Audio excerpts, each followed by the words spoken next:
Hello കൂട്ടുകാരെ, എല്ലാവർക്കും story റിവ്യൂയിലേക്ക് സ്വാഗതം. മഴത്തോരു മുമ്പയുടെ നാളത്തെ കഥയാണ് കേട്ടോ പറയുന്നത്. അങ്ങനെ ബബിത വന്ന് വൈജയന്തിയോട് പറയുന്നുണ്ട്, രോഹിയേട്ടന് പനി കൂടിയെന്നാ തോന്നുന്നേ. അലീന മോളിൽ പോയി പെട്ടെന്ന് തന്നെ താഴേക്ക് ഓടി വന്ന് കിച്ചണിലേക്ക് പോകുന്നുണ്ടായിരുന്നു. അപ്പോൾ വൈജയന്തി പറയുന്നുണ്ട്, അതിന് നിനക്കെന്നാ? അവനെ ഡോക്ടർ വന്ന് പരിശോധിച്ച് മരുന്നൊക്കെ കൊടുത്തതല്ലേ.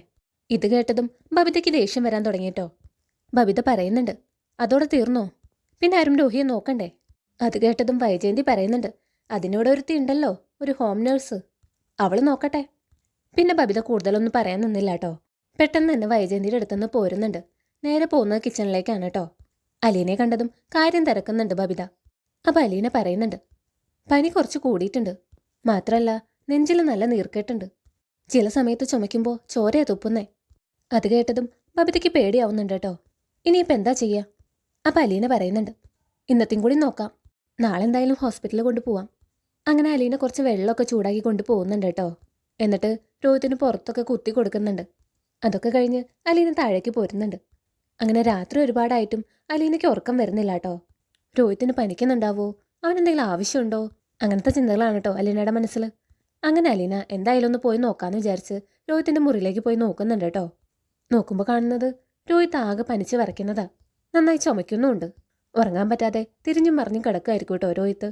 അങ്ങനെ അലീന അടുത്ത് വന്നിരിക്കുന്നുണ്ട് രോഹിത്തിൻ്റെ. നെറ്റിയിൽ തൊട്ട് നോക്കുമ്പോൾ നല്ല പൊള്ളുന്ന പനിയുണ്ട്. നിനക്ക് തീരെ വയ്യേന്ന് ചോദിക്കുന്നുണ്ട് കേട്ടോ അലീന. അങ്ങനെ അലീന വെള്ളമൊക്കെ ചൂടാക്കി കൊണ്ടുവന്ന് മേത്തൊക്കെ കുത്തി കൊടുക്കുന്നുണ്ട്. അങ്ങനെ ഒരുവിധം രോഹിത്ത് ഉറങ്ങുന്നുണ്ട് കേട്ടോ. അലീനയാണെങ്കിൽ ഉറങ്ങാതെ കാവലിരിക്കുന്നുണ്ട് രോഹിത്തിന്. രോഹിത്ത് രാവിലെ കണ്ണു തുറന്ന് നോക്കുമ്പോൾ കാണുന്നത് തൻ്റെ അരികിൽ ഉറങ്ങാതെ കാവലിരിക്കുന്ന അലീനനെയാണ് കേട്ടോ. അത് കാണുമ്പോൾ രോഹിത്തിന് ശരിക്കും സങ്കടം വരുന്നുണ്ട്. ഒരമ്മ കുഞ്ഞിനെ നോക്കുന്ന പോലെയാ അലീന രോഹിത്തിനെ നോക്കിക്കൊണ്ടിരുന്നത്. അങ്ങനെ ഒരാളോടാണല്ലോ താൻ ഇത്രയും കാലം ദേഷ്യം കാണിച്ചതെന്നുള്ളത് കുറ്റബോധമുണ്ട് കേട്ടോ രോഹിത്തിന്. അതാലോചിച്ച് രോഹിത്തിൻ്റെ കണ്ണ് നിറയുന്നുണ്ട്.